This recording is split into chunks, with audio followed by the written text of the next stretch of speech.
Today on Conversations Aloud, we'll be discussing two main points. One, how Palestinians living outside the region view the Palestine-Israel conflict and what's happening today, and how to bridge the understanding between Islam and the West, especially now, given that Islam is under a lot of scrutiny today. We're joined by Ashraf Nubani, who is an American Palestinian. He's an immigration lawyer based in Springfield, USA.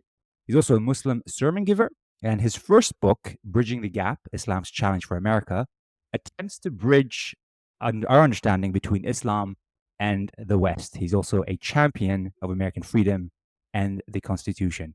Welcome to the show, Ashraf. Thank you for having me. So Ashraf, great to have you. I don't get much of a chance to have people from the half Palestinian roots on the show. So it's a great pleasure to have you here. Just in terms of your background, you were born in Kuwait and you moved to the USA when you were 4. In terms of when did your parents leave Palestine? My parents left Palestine in the mid '60s, and went to Jordan. My father did before he got married. He moved to Jordan. My mother was born. Both of them were born in Palestine, of course. And in the late '60s, he moved to Kuwait for work. And in 1971, we came to the United States. So I come from a Palestinian family on both sides of the lineage. In fact, our family is a family that claims descendancy to the Prophet Muhammad, peace be upon him. They come from a small village in Palestine that was given the name based on our forefathers coming to that area and claiming descendancy from the Prophet Muhammad, peace be upon him. So that's sort of their ancient background history. But we lived in Kuwait for only a few years, then came to the United States. Awesome. And what is that village called? It's called Mazari' al-Nubani, the village of the Nubanis. Nubani was he came to Palestine well over, I would say now, probably 350, 400 years ago, originally from the Arabian Peninsula, then from Iraq. We're a branch of the Jailani family from the Arabian Peninsula, and they claim descendancy to Hassan, radiallahu anhu. Okay. And so that's from your dad's side? Both. Because they wouldn't marry outside of the family because of that designation that they had. It's difficult to establish the validity of it, but it has been verified in different Islamic centers of learning throughout the Middle East. They do have an official stamp from different countries, but the original validity of it may be difficult to establish. I mean, it hasn't meant much I just bring it up only because, you asked about the background, and the idea is that, we're all the children of Adam, and there's always been intermingling of different groupings throughout history. I have a master's in history, and I enjoy looking at lineages and DNA and so forth. And so it's just an interesting part of history. That's interesting. And talking about the DNA topic and kind of the lineage, do you think, because I was reading about this recently, and I'm going a bit off topic here, do you think that a lot of Muslim Palestinians actually were Jews before and they converted when the Ummah came? It's not necessarily when the original Islamic openings of those areas. There have always been Jews there. There's different theories. So there is a theory that the Jews are actually an outcome of Semitic Arabs of the region. So Jew, meaning the Hebrews themselves, as a tribe, is really an Arabic Semitic tribe to begin with. That's one thing to take into consideration. The other is that the fact that they both share Semitic, features and DNA, and throughout Islamic history, there has been conversions on all sides. So when the Arab conquests first started in the 7th century, the Muslim conquests, they were really fighting. They were fighting Arab Christians who were the vanguard for either the Roman Empire to the west, or the Sassanid Empire to the east. And over time, those Arabs converted to Islam, and it took a long time. In fact, even up to the 100 years after the empire, the Muslims were probably 5% of the areas that they conquered. Then when you take into consideration all the different groupings in the Middle East, you have Kurds, you have Assyrians, you have Turks, you have Arabs, you have Persians, you have so many different groupings that have mingled, in that area. It's really difficult to pinpoint. During the Crusades, also, there were a lot of Crusaders who stood back, and eventually their families became Muslim as well. And so, to answer your question specifically, yes, it could be true. I don't know what the percentage is of it, though, but that would, it just makes the Zionist Israeli propaganda even more complicated for them, because it's difficult to define then what is a Jew. It's easy to define, not necessarily, but you can define nationalism, you can define an ethnic group, you can define a race, you can define a language group, but the Jews want to have sort of all of that. You don't have to believe in the religion, but you're still Jewish. If it comes through the mother, obviously the European Jews who came to Israel and make up now less than half of the population, but initially they were the majority. They don't share the same Semitic DNA that their cousins in the Middle East have, including Jews of the Middle East who are Semitic, the ones who lived in Yemen and other parts of the Middle East, who are, who basically look like us, or similar to the Arabs. And then Arab makeup is also very complicated as well, because Egyptians are not really Arabs. They were Arabized. Moroccans, North Africa were Berbers who were Arabized. There are many Arab tribes that continued the lineage on, but there's always a mixture, and there's never pure. You have the Persian civilization, Iran. Persians are have a known linguistic class. They have also a sort of ethnicity and race that's pretty clear. But they've also had, they've mingled as well over time. So when you look at Iran, you do have the Arabs in the in Khuzestan region of Iran. You have Azerbaijanis. You have other. It's a big mixture. Makeups. Yeah. So it's a mixture as well. Yeah, it's interesting. Have you? I'm assuming you've been to Palestine. Yes, but only as an American citizen am I allowed to go there. And I've made a few trips. Haven't had one recently. The most recent was probably about, I want to say, 8 years ago. And so now, with what's happening in that region, what do you? Peace seems we're so far away from peace, and I think there are issues obviously from the Palestinian side and from the Israeli side.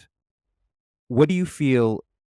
For me, it's clear from the Israeli side what are the issues, but what do you feel from the Palestinian side they could do differently that would reach to peace?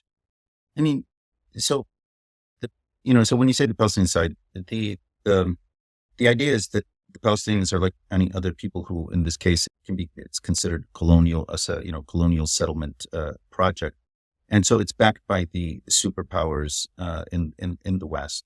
It's being opposed by also regional superpowers, let's say in the Middle East itself, including Iran and Turkey to a certain degree. The Palestinians can't do anything alone by themselves. They're not going to be able to free themselves by themselves. But if you ask what they could, there's nothing that in general, I don't believe there's anything that they can do different or should do different. If you poll Palestinians throughout the world, they all want the same thing, which is to be free from Israeli occupation, which the world knows is wrong according to international law, according to any human norm that one think of. It's wrong. So they want to be free. The question is, how do you get there?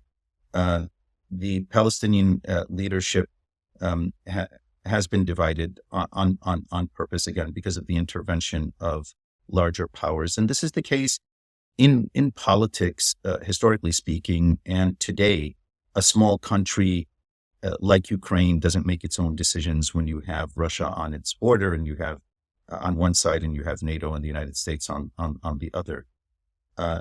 So when you ask the questions, what can they do differently? There isn't anything. They all want the same thing. Palestinians want to be free. They So what does that mean when you say, for a lot of people, freedom can mean different things? To some, they see it as Palestine free from, they say from the river to the sea. Some see it as a two-state solution. What does it mean for you, free?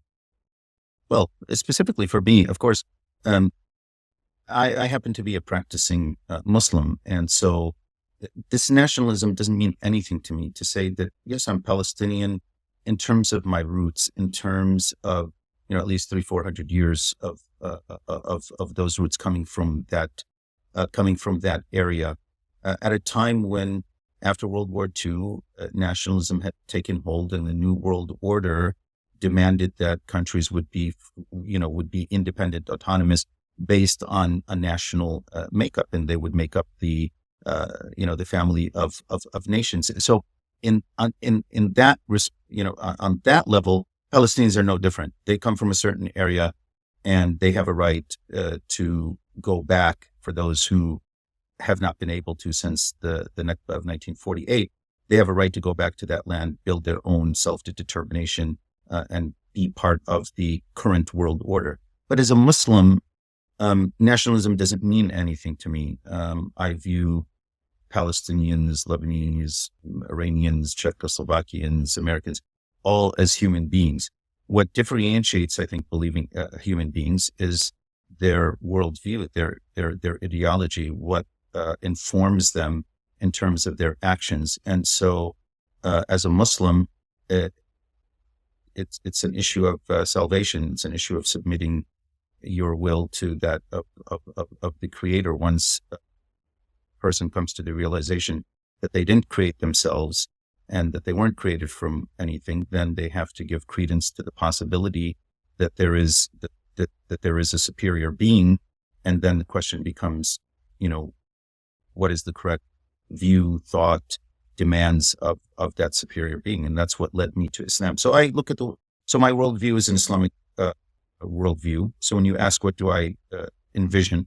I envision that Muslims come together under a unified banner in some way in the future. And I'm not naive to say that it's going to happen tomorrow or even in 150 years from now, long after we're no longer on this earth. But what I do know is that based on the fact that the Quran, regardless of where people, whether Muslim or non-Muslim, think that it came from, it has been preserved for nearly 1,500 years and is still a solid source of principles, of tradition, of history that allows Muslims to reinvent themselves over and over again. And they've proven that throughout history, with the Crusades, with the Mongol invasions, with colonialism. In the last, we haven't had this, let's say, a caliphate or sort of an authoritative Muslim state for the last 100 years, for the majority of the Ummah anyway. In that time, 100 years ago, the Muslims made up, and this is approximate because there wasn't particular census, but they probably made up 10 to 12% of the world's population at the time, and they were probably about 180 million. After colonialism, Muslims today are nearly 2 billion, and they make up 24% of the world's population. So they happen to be in lands that are rich in resources. It's also a contiguous area, meaning if you look at areas that the Roman Empire, for example, conquered, 2,000 years ago, they don't have control over those areas in any meaningful way, whether it's physical military control or even ideological control, like sort of the Western tradition of Greek philosophy or Roman. It doesn't exist, but for Islam it does. From North Africa all the way to the borders of China, you have a contiguous mass land of people. So the potential is there, and so ultimately that's how I view things: is And Islam, of course, I view it as a religion of justice. This is anecdotal. There was a non-Muslim. He didn't believe in any religion, but he was asked about the three great religions, Judaism, Islam, and Christianity. And he said, if I had to characterize each, I view Judaism as community. What's important to Jews is the Jewish community, the perpetuation of that community, the strength of that community, the interaction of that community worldwide is what defines Judaism. For Christianity, it happens to be love of God for human beings and the requirement of human beings to love each other. And for Islam, he said it was justice. That's the main thing, that you seek justice in this world and in the hereafter. So it means that Muslims are not just sitting, on the fence or on the side, waiting for things to happen. They're required to do their own part. The results are up to God. So I would like to see. Yeah, that's really interesting about the justice. And before I kind of want to open that a bit more, just going back to the question of like practically, in terms of what you would see happening in between Palestine and Israel, practically, would that be a two-state solution? Do you accept kind of a future peace with Israel, side by side, those two countries working together in a future? Yeah, I mean, so pragmatically speaking, and I don't mean pragmatically in a Machiavellian way. As a Muslim, I will stick to my principles. Israelis or Jews have their own narrative. I have no interest in taking that narrative away from them, even though I disagree with the narrative and I don't think that it's accurate, that it's faulty. But I have my own narrative as well, which says that that land belongs to the Palestinians of right, as of right of international law, Islamic law, any human, decency would require that, based on the fact that we will, if we're not a majority, we will be. If you believe in democracy, it's one man, one vote. If you believe in the resolutions or international law, it's already been decided that for peace, they would have to give up the West Bank and the Gaza Strip. So there's no issue, in that if the world is capable of doing that, because it will take, the world to be involved in order for that to happen, then of course.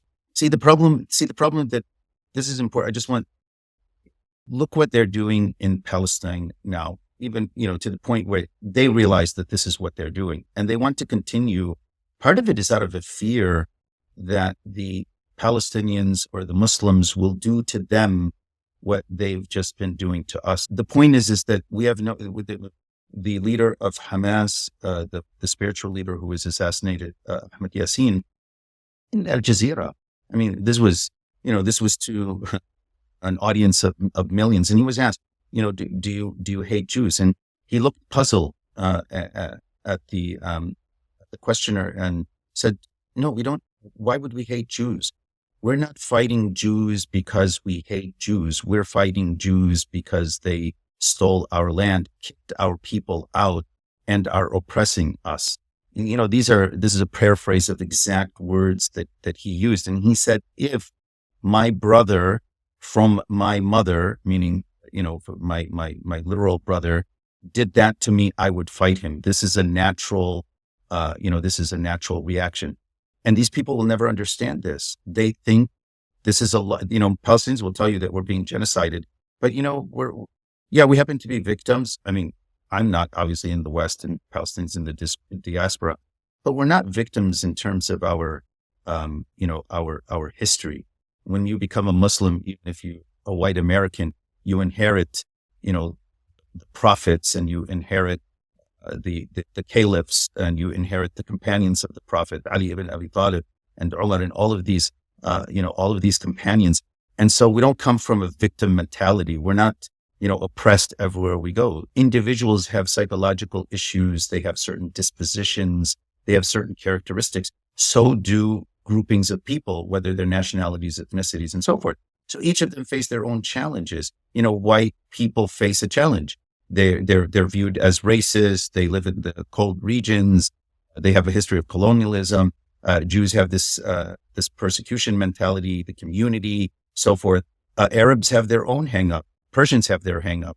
The Arabs are nothing without Islam. The only thing that ever made the Arabs respectable to the world was when they, upheld their religion.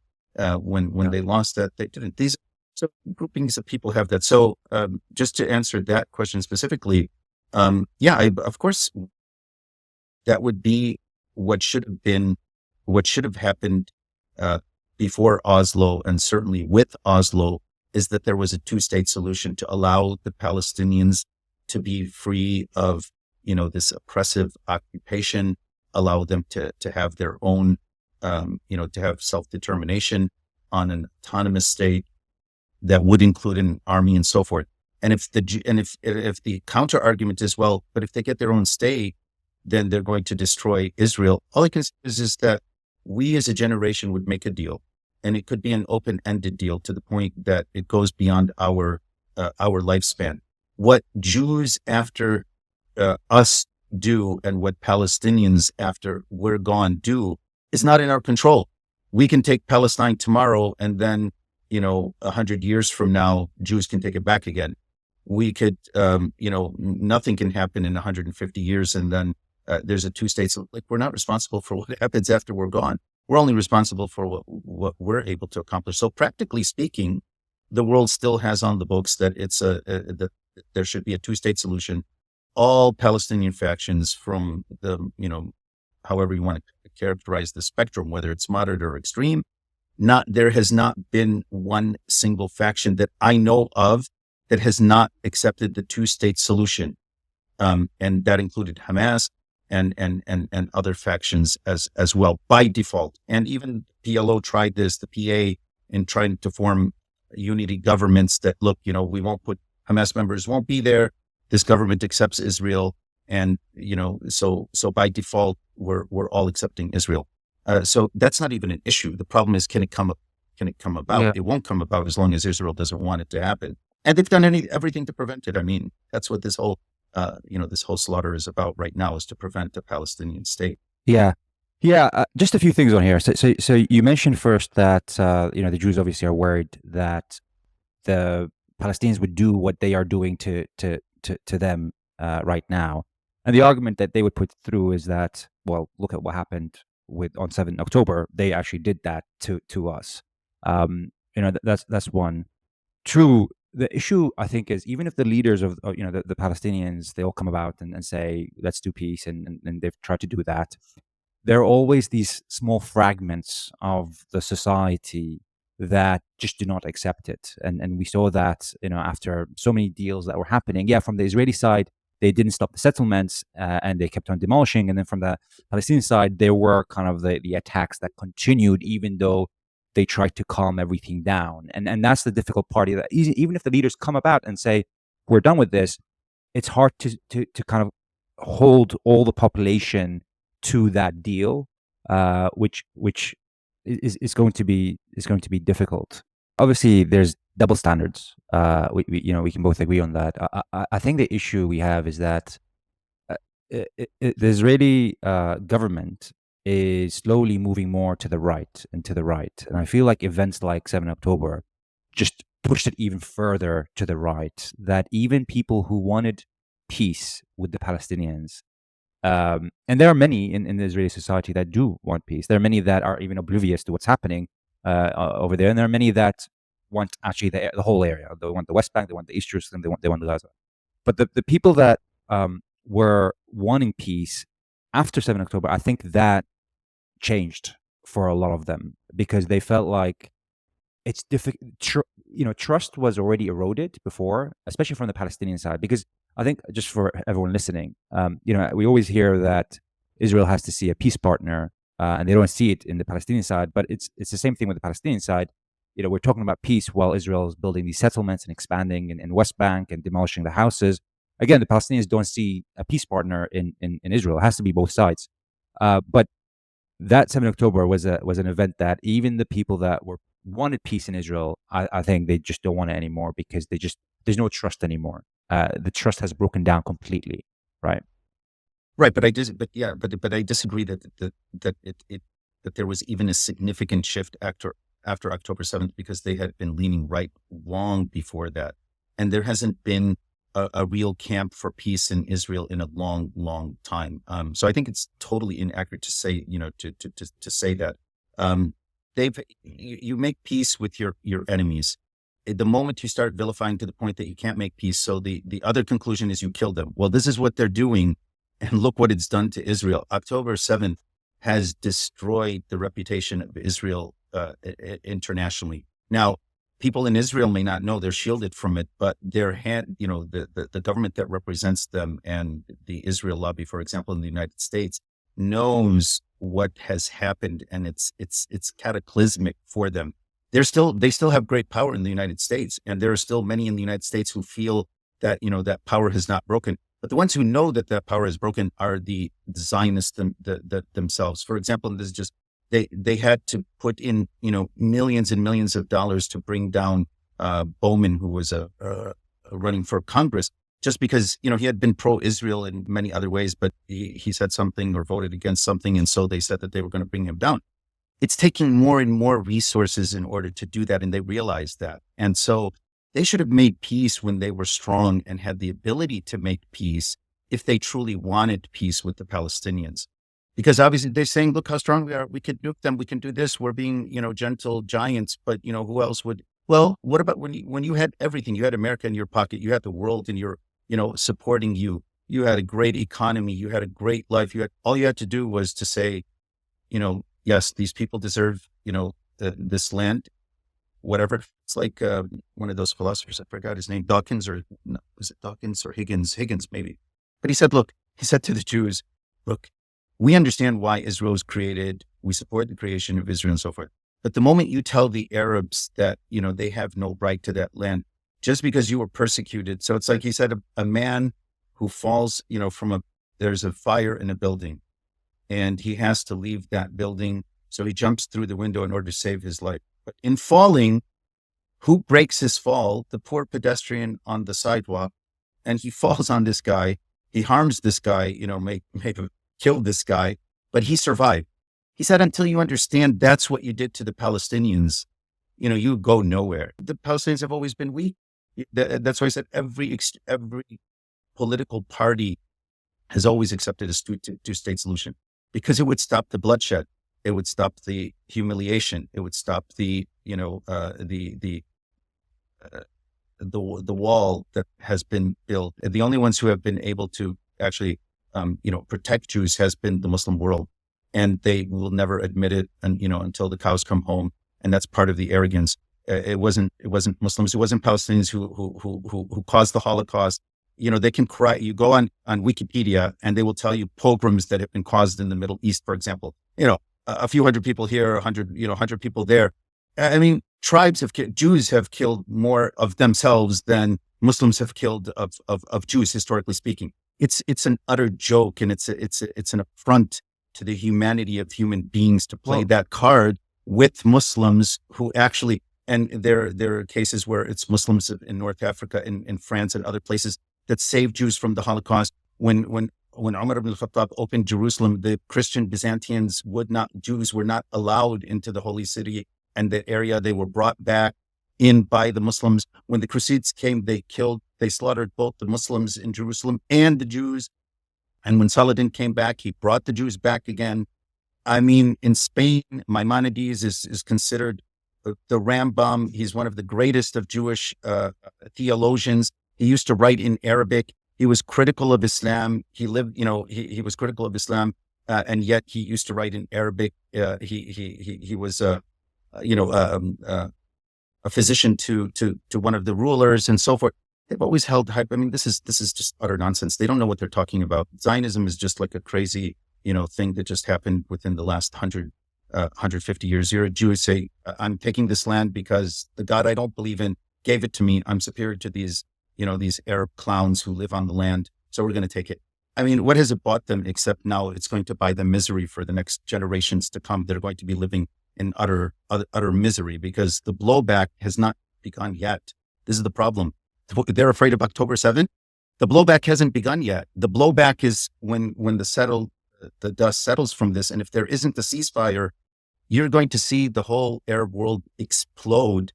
Just today, there was earlier today, some Jordanian shot at three Jordanian security guards who were. This is this is just the tip of the iceberg of the sort of boiling over that's taking place in the Middle East, and it'll be responsible people like us. And I don't mean myself, I don't mean it in that way. I don't have any power in any way. But if Islam is to be practiced, we have to prevent, this idea of taking revenge and so forth.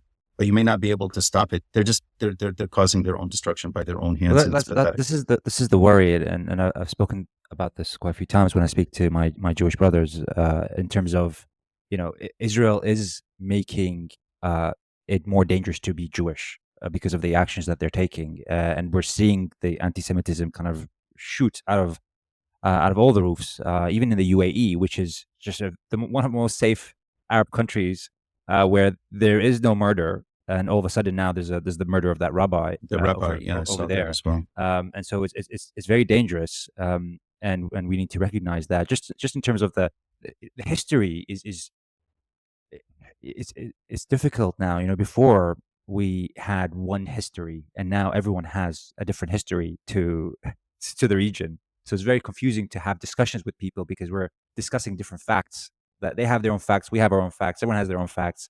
So the discussion becomes very difficult. So just in 2 minutes, I want to make sure that we're aligned on what you feel is the history, which is, in 1890, there were a very small minority of Jews living in that region, which was ruled by the Ottomans. Estimated about 43,000 Jews were living, and the majority were Arab Muslims. And the British, kind of, in World War One, took over from the Ottomans, and they called this the British Mandate for Palestine.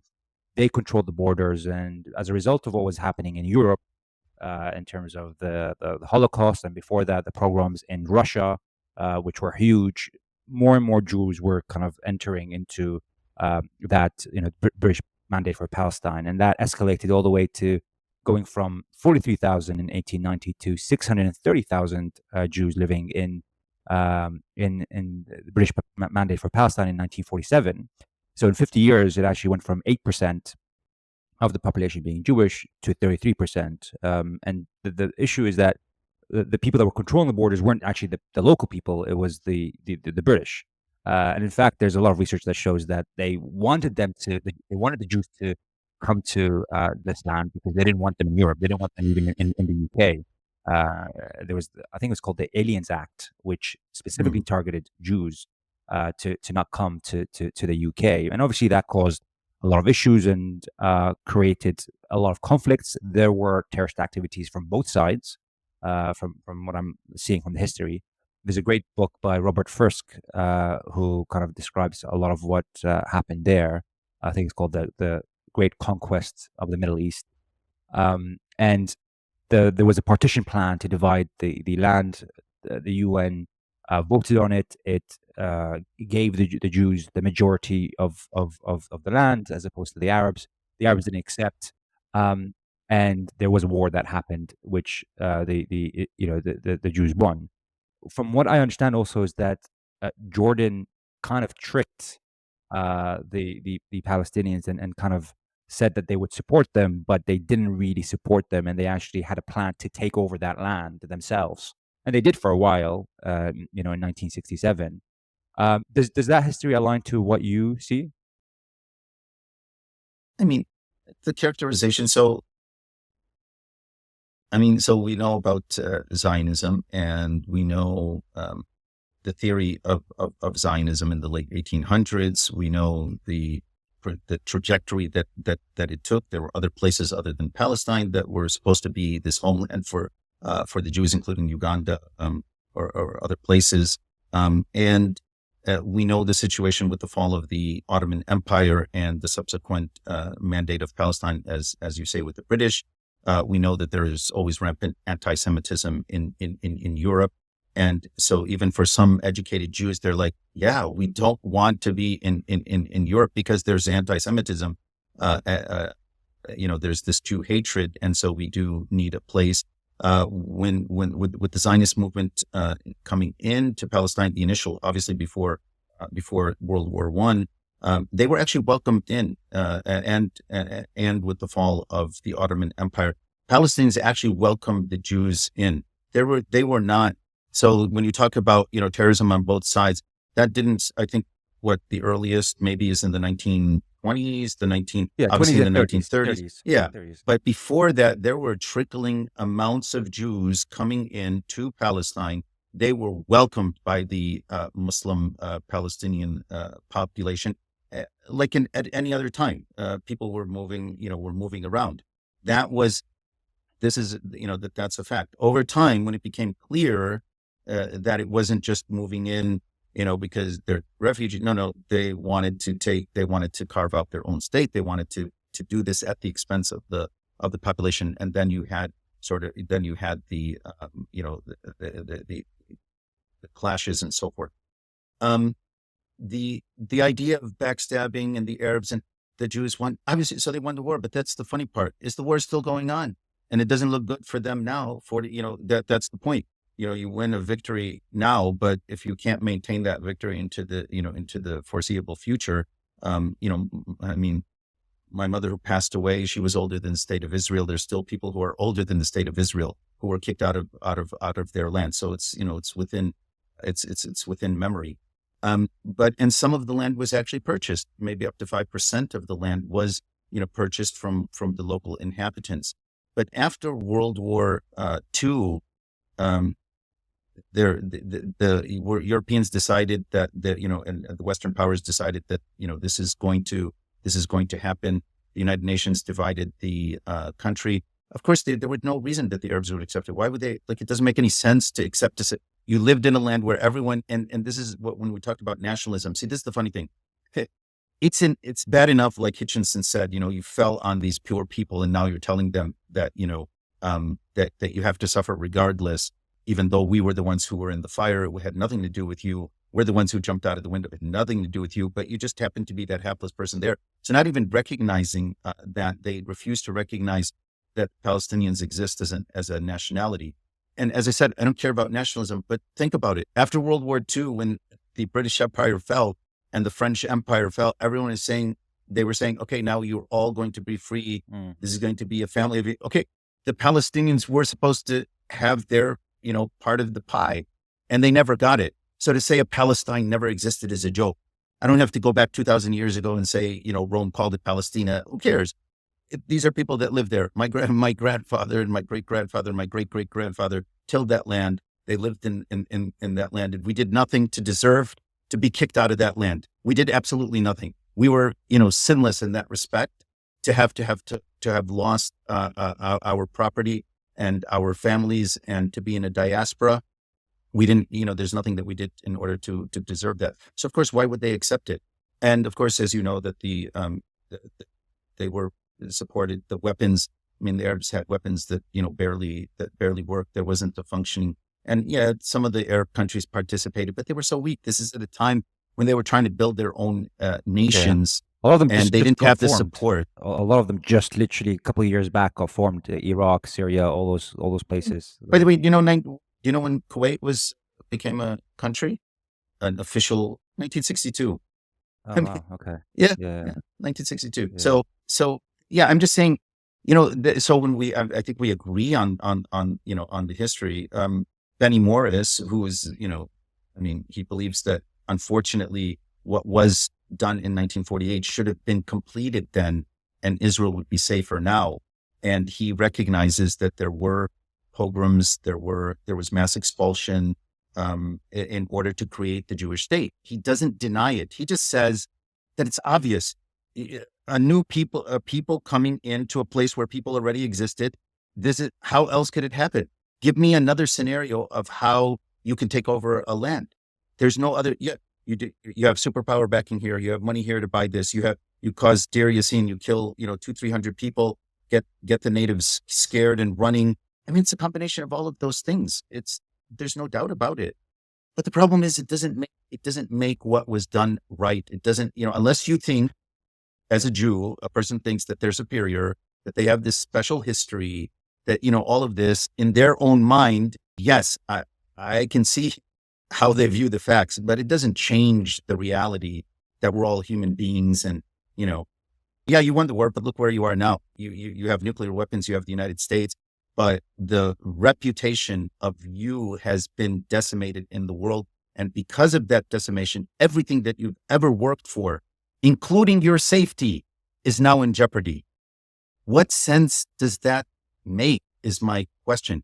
And I've always asked this question to Jews, since people are, and I appreciate the exchange, because let's assume everything that the Jewish side believes is true. Is it worth it? In other words, does it justify the slaughter of children, over time? Is this all worth it? Does right meaning causing a pile of slaughter? Is that what it takes? I mean, there has to be a better way. People are attracted to power and justice. That's all that people want.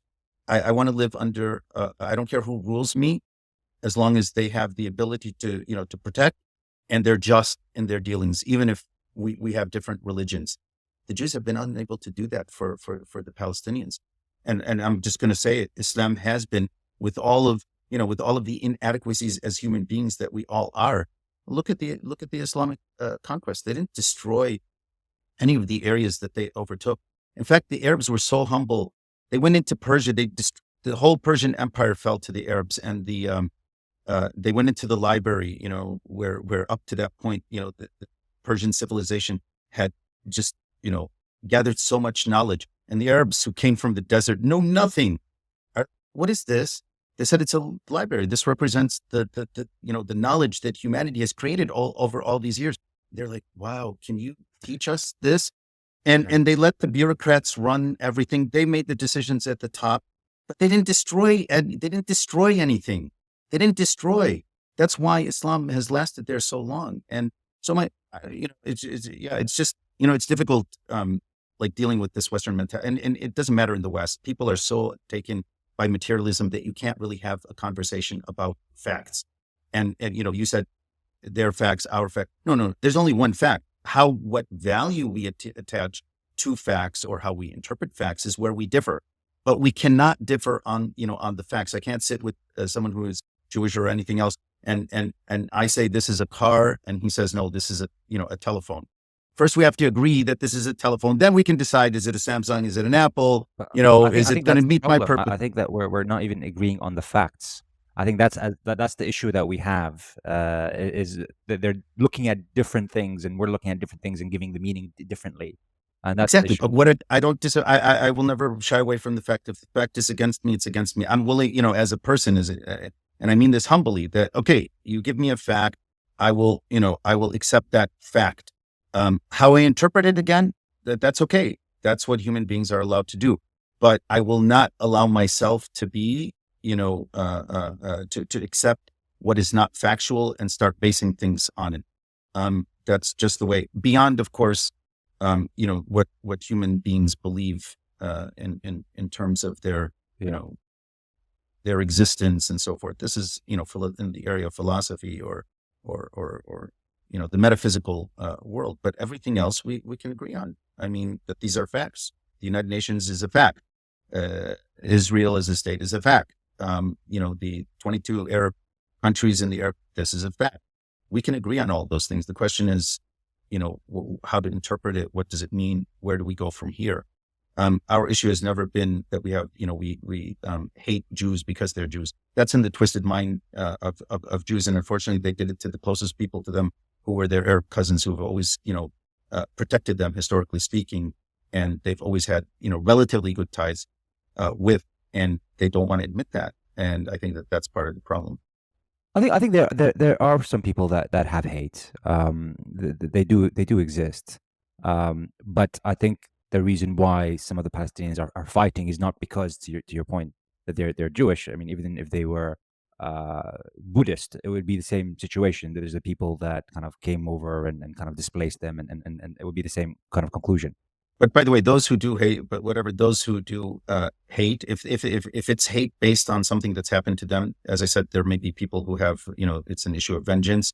This killing of like what happened in Lebanon. You kill Nasrallah, you kill these people, and they want revenge. That's a small percent of the population, throughout the world, and even in this war. But it's like anything else; they can only be controlled by the law. But we know why these things happen. That's Salah ad-Din, the Saladin, the one who liberated Jerusalem, brought back the Jews. He told his sons, I'm giving you advice. Do not let blood flow so easily. The moment you let blood flow, you will not be able to, stop the flow of blood. And he just meant, don't be so quick to kill and so forth, because it will just grow. This is just a historical fact. So, but it comes with the territory. But if you go around the whole Muslim world, from Iran to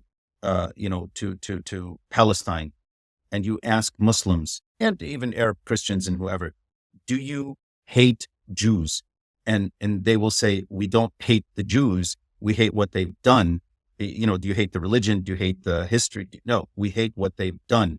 That I don't think there's any people that you will find except the fanatics, who are always a small percentage of any country, any nation, any religion, they're like that. They're just fanatics because it's part of human, nature to have that sort of ratio. So, this idea that they hate, no, that's just totally not true. But I think after a while it becomes hard to separate the two. It's like after 9/11, people started to hate Muslims because it was connected. True. But by the way, this is why I told you, as a Muslim, this is important, because look, hatred, these things, you're right. I agree with that. But that's why I go back to the Quran and I say, so another verse pops to mind. I have a master's in Islamic studies and I have a master's in history. So these things interest me, and I'm an attorney, as you know. In the Quran, it says, in Arabic, it says, لا يجرمنكم شنآن قوم على ألا تعدلوا اعدلوا هو أقرب للتقوى. It just basically means that do not let the animosity, or actually the word means, this extreme hatred between you and a group of people, dissuade you or swerve you away from implementing justice. Implement justice. This is, closer to being God conscious. For us, it's a rule. Whether we apply it, whether we live up to it, whether, doesn't matter. It's the principle that we're bound by. And even if we come short, and I think it's very powerful, because it doesn't deny that I may have hatred, or that you may have hatred, or the Jews may have hatred. The question is, how do you channel that into something that's just? And God says, don't let this happen.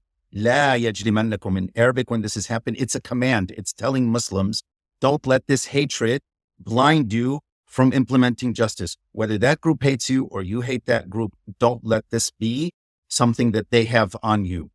And that's what we try to live by. And I love that verse, but I guess some people will interpret justice in different ways. What does serve them justice mean, right? And that's the issue. Fine. Agreed. Agreed. We do have certain, human notions of justice, right? And obviously the way that we one judge implementing the law may differ from another judge, in even a secular context and so forth. Definitely. But when you but here's the difference. As I said, because Islam has been preserved at least through the book for over 1400 years, there's a tradition, and there's a scholarship that has accumulated over hundreds of years that leads us to what justice is. In the West, justice is relative. There's no ultimate justice. By definition of neoliberalism and so forth, it's what human beings can put under a microscope and say, this is science, this is factual, everything else doesn't matter. So in the West, it's relative. In the East, no, there's still a tradition of what justice is. So, and there's never been, and I'm not talking about utopia. A person will say, oh, he's just talking in theory. No, I'm talking real humanity.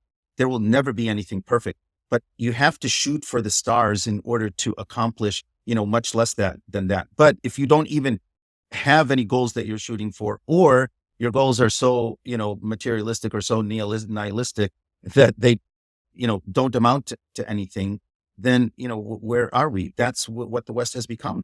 Look, I mean, in the West, my American neighbors don't see it, but the world sees what is happening, in America. Might makes right to a certain point, to the point where Israel they had nuclear weapons, they had billions, they had the support of everyone, and they're just, all of that is falling apart. And now, the joke is, and I'm sorry, it's a cruel joke, but, a Jew is has a warrant for his arrest for war crimes, and Israel is in front of the ICJ for potential genocide for the people who were just genocided, 70 years ago, 80 years ago. I'm just like, what more?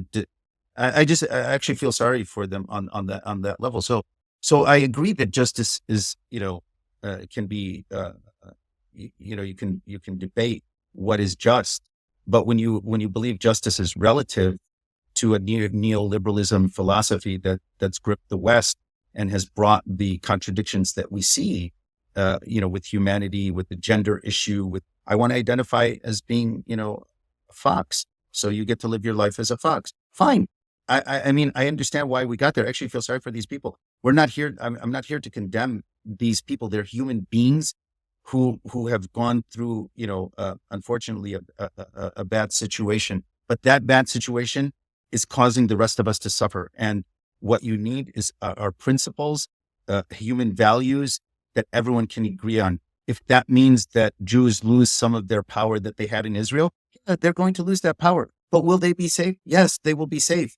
Muslims aren't out to wipe out Jews. That's just utter nonsense. Utter nonsense. And even Hamas in their charter, when they said that Islam will come and obliterate Israel, it was a document that was born of of an intifada, and these were young people who were zealous. But then Hamas changed its own charter, and they made it a point to say we don't fight Jews because they're Jews.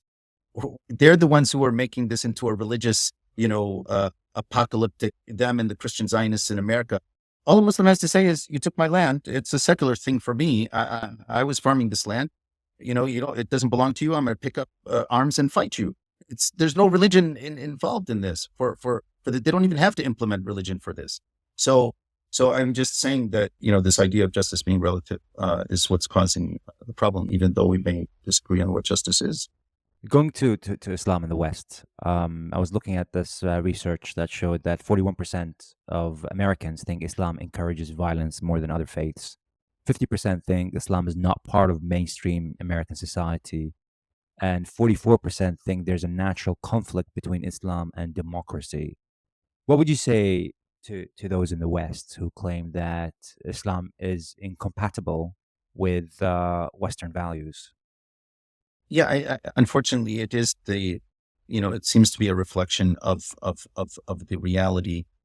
Pew of Georgetown University, Georgetown University did poll. It wasn't a poll, but it was another poll, and they were able to determine that if people didn't know Muslims, then they were more liable to have these negative views about Muslims and Islam. The more that they knew about Muslims, the less likely they were to have these negative views about Islam. So this is one. This shows, obviously, as many as there are Muslims in the United States, whatever, 0.5% or whatever it is, most Americans don't know Muslims. Most people in the West have not met Muslims in order for them to sort of break that barrier. This has been, with a long history of Islamophobia and polemics against Islam in the West, and this is just a feature of it. But it's based on faulty information. It's not based on facts. There is no religion, I think, that anyone would say is more cause for death and destruction than another religion, except there was this book. It was called Body Count. And what it did is it took historical data of deaths caused by war from the year, from 2,000 years ago, or say, 0 CE, with the birth of, or the coming of Jesus, up until most recent times. And they had 6 groupings that they wanted to see how they functioned in terms of, killing others. And so I think they had like the Hindu civilization, they had the Muslim civilization, they had the Christian civilization, and they had the Sino-Japanese civilization, meaning China and Japan. And then I think they had like the secular uh,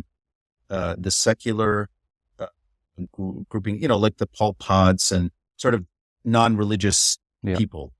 And I think and they also had the Buddhists. So the ones who caused the least death of those 6 groupings was I believe it was the Hindus. Second was the Muslims, least death. Third was the Buddhists. The ones who caused the most death was Christian civilization. And this would be, for example, what the Spanish did in South America. They wiped out millions of people. What the Americans did to the Native American Indians, the wars in Europe, there were wars. So Ashraf, they did the body count, and they found that Christian civilization caused much more death and destruction than others. Just on that, I mean, if you go back far away, yes, Islam didn't actually cause as much as the other religions. But go back, what about World War II? They say 60 million people from 1939 to what? So just 70 years later, we've all become, so we're back to now putting Israel possibly committing a genocide. So what have we, how far have we gotten as humanity? If 70 years ago there was a Holocaust and now it's being, it's being repeated to another people. In other words, are you saying something has changed? We've become more civilized as human beings, or at least the West has?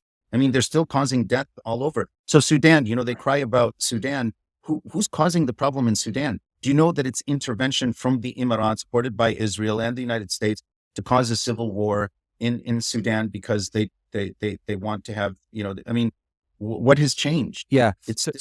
So when looking at kind of these global interactions, yes, but for a lot of the people in the West, they look at what's happening in their home country, and that's the challenge for them. That's the experience that they're having about when they kind of assess Islam. And some of the facts that they kind of look at is, for example, from 2013. It's just recently, from 2013 onwards, Islam. I was reading this article. Islam has become the main cause of death due to terrorism in the world, 63.4%. The weird thing about this is that the majority of people who die from terrorism caused by Muslims are Muslims themselves, really, at 91%. But they kind of connect all the kind of terror activities that happened recently to Muslims, and kind of challenge what does Islam provide to the West. When you look at, for example, things like apostasy. If someone kind of does that, they will face death in Islam, or things like even things like fornication is like they'll be lashed 100 times. They look at that and say, is that compatible with the kind of Western idea of, liberalism? How do you kind of see that? I mean, so, but go, okay. So first of all, but you said, yeah, everyone, and all politics is local, right? So people don't look what's happening, 3,000 miles across the globe. They're looking at their own situation. Islam has done nothing to harm most Westerners, Americans, or anyone for that matter. In other words, even if you look at the terrorism in the United States, it isn't Muslims who are at the top of the list in terms of actual terrorism. You still have, they consider those who bomb, or bomb abortion clinics, or those who you have Puerto Rican groups who are attacking the United States. You have white militias that are higher on the watch list for the FBI than Muslims. But it's always magnified when a Muslim does something. It's magnified in the media, and so you think that the proportionality is something that it's not. So that's one thing to take into consideration. The other is, like you said, but that just shows the faulty of what was presented, by those who did this, is to say that 91% are Muslims. In other words, the violence is not occurring to the other. It's intra, it's happening within the Muslim community, or within the Muslim religion itself. So that then you could say, okay, so they're more violent to each other than they're violent to people outside. But on these issues, apostasy and so forth. It's just so interesting. I'm telling you that people realize the strength of Islam to the point where Islam rules almost nowhere in the world, and yet it's so feared. Why? It's because of what I told you, that it has the recipe for reconstituting itself almost immediately. Its sources are still there, and they haven't been changed. Like, for example, in the Bible, What do you mean it's by it still doesn't there. rule anywhere? Sorry. There is no Islamic rule really anywhere. I mean, at least for the majority of the world, if you're talking about the Sunni world, there is no place where Islam is, where people's hands are cut off, where people, and I mean, don't give me Saudi Arabia because they don't practice Islam. They inherited the two holy sites, but the Saud royal family does not implement Islam in the country. And in fact, since MBS has taken power, even though he's really the de facto or default ruler of Saudi Arabia, he's on a campaign of de-Islamicizing the country and bringing it into the modern world. So there is no country that practices Islam, as far as I know. And so, but they're afraid of it. So they talk about apostasy and they talk about these things. The opposite is true. Actually, people are coming to Islam, and the basis, like, for example, and I'll tell you why I'm just saying that. Okay, they look at Islam. You say that they have this view of Islam. People don't look at it that way. Tate said one of the reasons I became a Muslim, he said, I realized that, that God existed when I went to these places. I realized that God existed. I compared that to the West, where we're supposedly Christians. They don't respect their religion. Whereas in Islam, they respect their religion. They don't allow Jesus, peace be upon him, to be attacked. They don't, but in the Christian West, there's no morals, values that people can respect and live up to. Whereas Islam holds these moral values. Islam doesn't say that there's no harm in implementing justice. There's no harm in running a government. There's no harm in protecting people. But overall, is it better when alcohol is prohibited? Given that it's rooted to divorce, to adultery, to car accidents, to child abuse, and the Quran says it beautifully. It says there are benefits in alcohol and there's harm in alcohol. The harms outweigh the benefits. So stay away from it.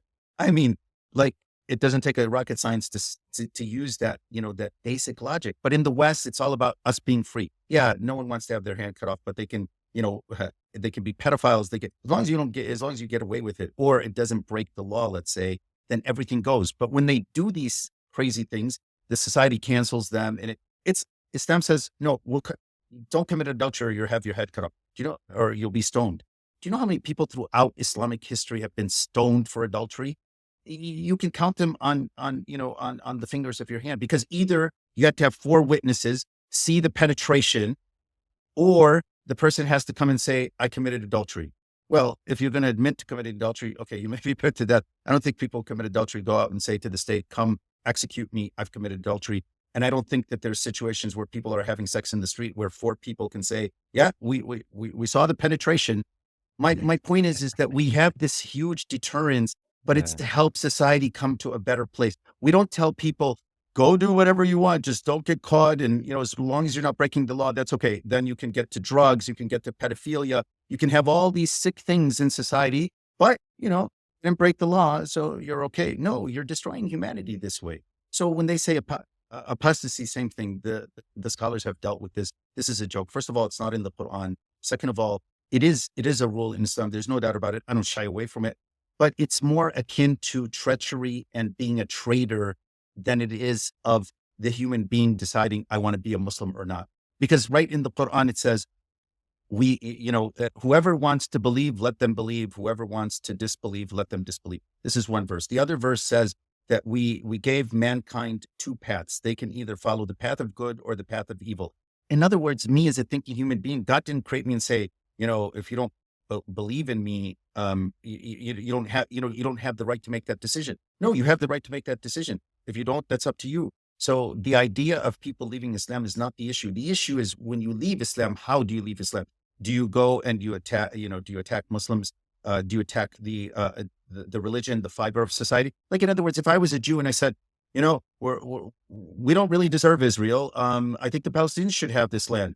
Yeah, they'd put him up for torture, but he's saying the right thing.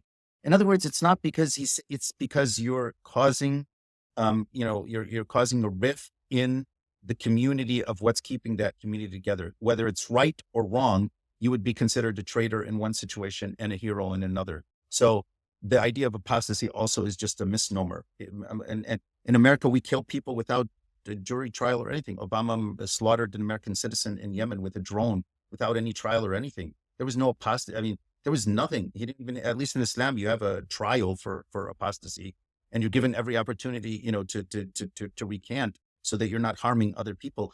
I mean, my point is, it's more intricate than people would give it credit for, or asking lay persons what they think about something they have no understanding of. Last question before we go into your book.